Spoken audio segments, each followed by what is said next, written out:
Medina शरीफ की गलियों में फेरी लगा रहे थे, कपड़े का कारोबार करते थे, फेरी लगा रहे थे, सर पे कपड़ा है, जबान से होके लगा रहे हैं कि कपड़ा खरीद लो।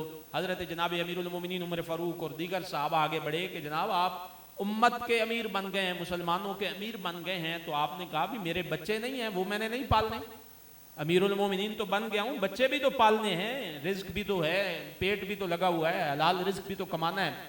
तो अब ये समझ लें कि जो उम्मत की भाग दौड़ है या आपके पास हुक्मरानी है, वो रिज्क कमाने का जरिया नहीं है, वो रिज्क कमाने का जरिया नहीं है, वो पैसे बनाने, वो माल, वो तिजोरी भरने का जरिया नहीं है। वो अल्लाह ताला ने आपको एक जिम्मेदारी दी है, उम्मत की भागदौड़ दी है, एक मुल्क, एक इलाके के आप सरबराह मुकर्रर हुए हैं, वो आप पे बहुत बड़ी रिस्पॉन्सिबिलिटी है, जिम्मेदारी है। तो हज़रत उमर फारूक रदी अल्लाह ताला ने कहा कि जनाब इस तरह आप सही तरह अमारत खिलाफत नहीं चला सकेंगे, हम आपको इसका इवज़ देते हैं, मुआवजा देते हैं, तनख्वाह मुकर्रर करते हैं, कितनी होनी चाहिए? सोचें अमीरुल मोमिनीन की तनख्वाह कितनी होगी?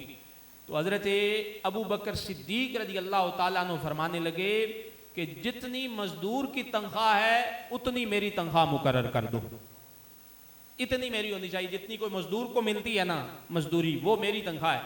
तो हज़रत अबू बकर सिद्दीक ने जब ये कहा तो उमर फारूक रज़ी अल्लाह ताला अन्हु फरमाने लगे जनाब अगर पूरी ना पड़ी तो आपके घर के हालात ठीक ना हुए, इन पैसों से आपका गुजर बसर ना हुआ, फिर क्या करेंगे?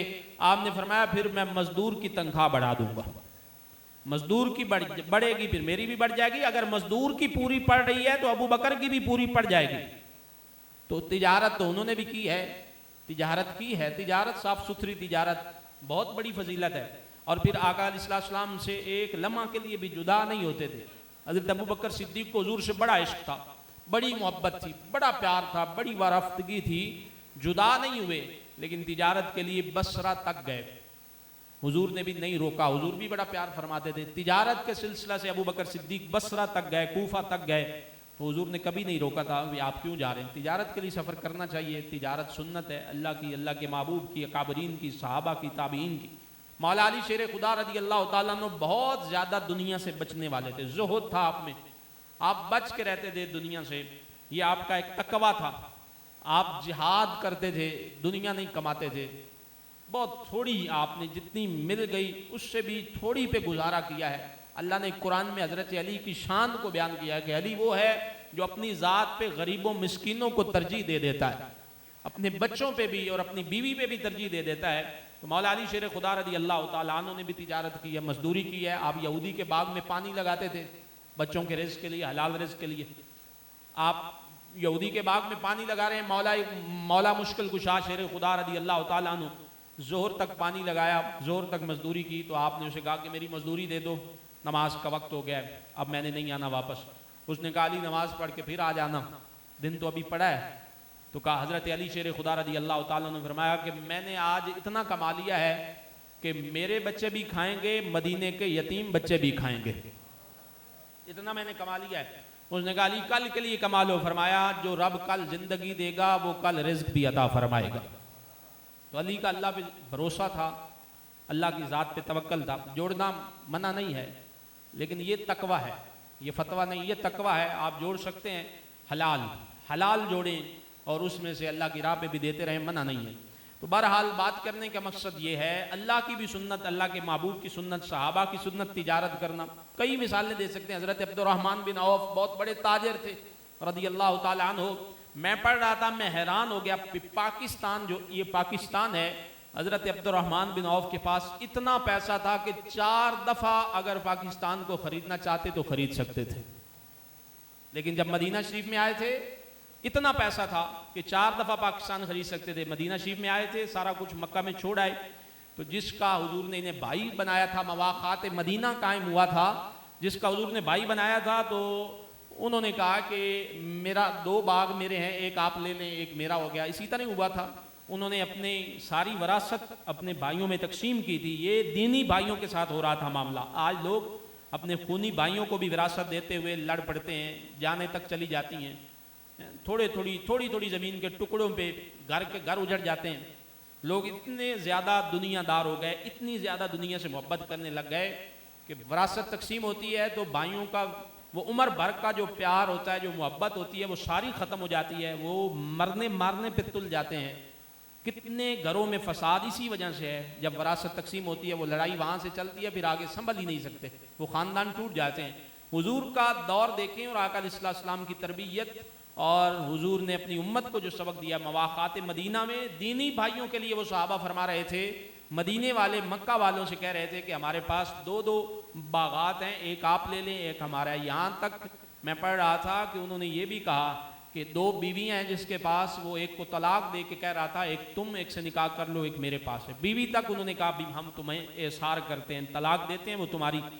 तो हज़रत अब्दुर्रहमान बिन औफ रज़ी अल्लाह तआला अन्हु से जब कहा गया तो आपने कहा नहीं, मुझे मदीना शरीफ के बाज़ार का रास्ता दिखाओ और चंद पैसे मुझे कर्ज दे दो, चंद, मैं वो कर्ज हसना लेके तिजारत करूँगा, अल्लाह मुझे रिज़्क़ के हलाल अता फरमाएगा, मैं अपना कमाऊँगा। वो तिजारत के शौकीन थे, अल्लाह ने बरकत अता फरमाई। फिर जब दुनिया से गए थे, इतना माल छोड़ा वरासत में कि वो जो उनके पास सोना था वो कस्सियों के साथ काट के इनके बच्चों में तकसीम हो रहा था। हर साल ज़कात देते थे, हर साल सदकात व नफल हर तरह का सदका देते थे, फिर भी अल्लाह ने बड़ा माल दिया हुआ था। सदका करने से, ये ज़कात निकालने से माल कम नहीं होता और बढ़ता है, बहुत ज़्यादा बढ़ता है। जो दिल से अल्लाह की राह पे देता है, अल्लाह उसे बड़ा देता है। तो बात करने का मकसद ये है कि तिजारत इतनी अहम चीज़ है। अब आए फिर तिजारत की फजीलत क्या है। तिजारत की फजीलत के हवाले से पहली हदीस पाक पढ़ रहा हूँ, जो जहाँ भी तिजारत कर रहा है वो खुश हो जाएगा अगर तो वो ईमानदारी से कर रहा है। हुजूर की बारगाह में, आका करीम अलैहिस्सलाम की बारगाह में सवाल हुआ, या रसूलुल्लाह सल्लल्लाहु अलैहि वसल्लम सबसे बेहतरीन कमाई किसकी है, सबसे बेहतरीन रिज़्क़ किसका है, सबसे बेहतरीन कमाई किसकी है। तो हुजूर ने इरशाद फरमाया, दो बंदे हैं जिनकी कमाई अल्लाह को सबसे ज्यादा प्यारी लगती है, सबसे ज्यादा फजीलत वाली अच्छी कमाई है। या रसूलुल्लाह सल्लल्लाहु अलैहि वसल्लम, हुजूर कौन कौन से। हुजूर ने इरशाद फरमाया, एक तो जो हाथ से कमाता है, दूसरा जो हलाल तिजारत करता है।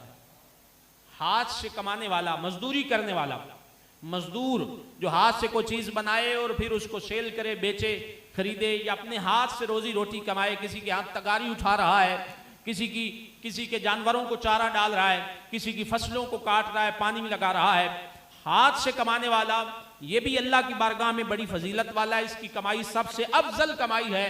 और रिज़्क़ हलाल तिजारत के जरिए कमाने वाला ताजर जो रिज़्क़ हलाल कमाता है, हलाल नफ़ा करके खाता है, उसकी तिजारत, उसकी कमाई भी अल्लाह की बारगाह में सबसे फजीलत वाली और अफजल है। ये हुजूर ने इरशाद फरमाया। मेरे और आपके आका मौला सल्लल्लाहु अलैहि वसल्लम का फरमान आलिशान है। और उसके बाद अगली हदीस पाक सुने।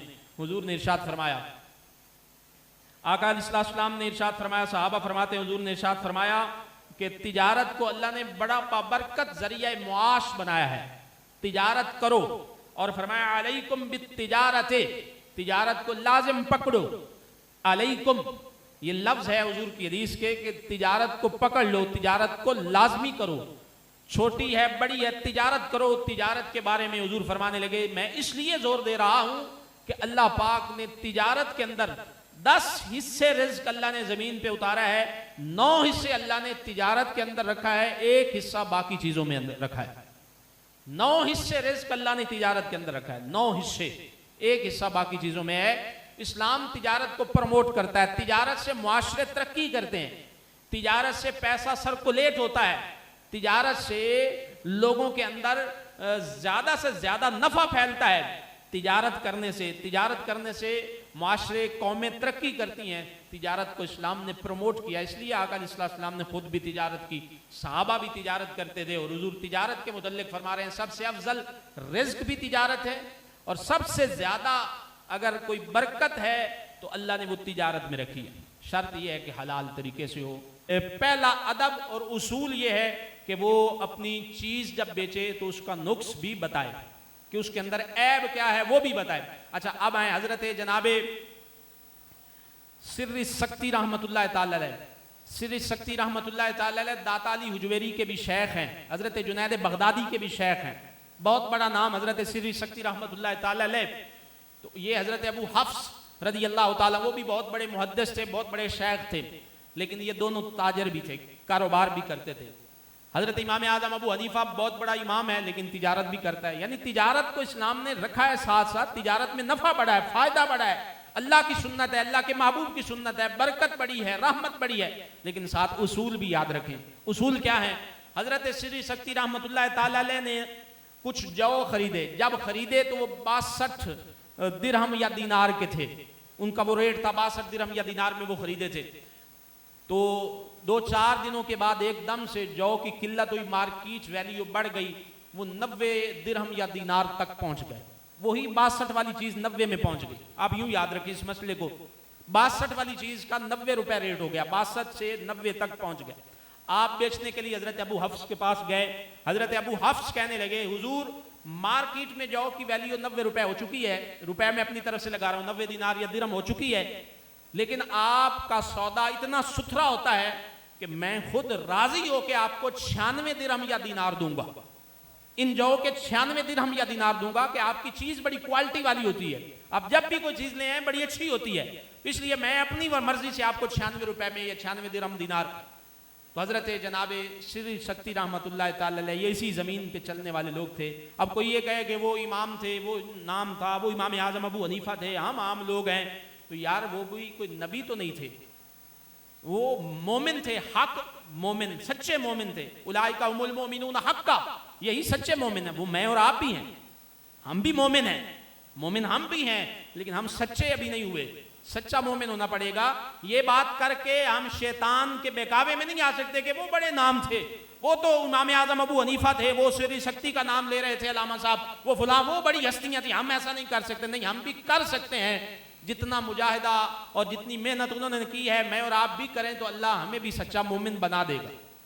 ये तब होता है जब दुनियादारी नहीं बंदे के अंदर होती, बंदे के अंदर अपने रब की रजा की और अल्लाह के प्यारे महबूब की रजा की चाहत होती है कि मेरा रब मुझसे राजी हो जाए, मेरा नबी मुझसे राजी हो जाए, ये चाहत होती है। ये जरा मुश्किल बातें हैं, लेकिन ये करनी चाहिए। हमारे मिंबरों से ये पैगाम होना चाहिए, हमें कुछ झंझोड़ने वाला, बताने वाला होना चाहिए। कुछ ना कुछ कमी जरूर होती है, कुछ ना कुछ फर्क जरूर बनता है। अल्लाह ताला ने इंसान को लैसा लिल इंसानी इल्ला अबसा, इंसान मैंने तुझे ऐसे ही नाकारा नहीं पैदा किया, तो बड़ी काम की चीज है, तुझे काम का बनना पड़ेगा। लैसा लिल इंसान इल्ला अबसा, इंसान कोई अबस नहीं पैदा हुआ, जाया शुदा चीज नहीं है। इंसान तो अशरफुल मखलूक है, इंसान तो बड़ा आला है, इंसान को तो अल्लाह ने बड़ा अफजल बनाया है, बड़ा अकमल बनाया है। ये तिजारत ही थी, ये मलेशिया तक, इंडोनेशिया तक इस्लाम तिजारत की वजह से फैला है। जब उन लोगों ने इनसे तिजारत की, कारोबार किया, तो उन्होंने कहा भाई कौन लोग हो, इतनी खूबसूरत साफ सुथरी तिजारत करते हो, इतना बेहतरीन सौदा बेचते हो, कौन लोग हो?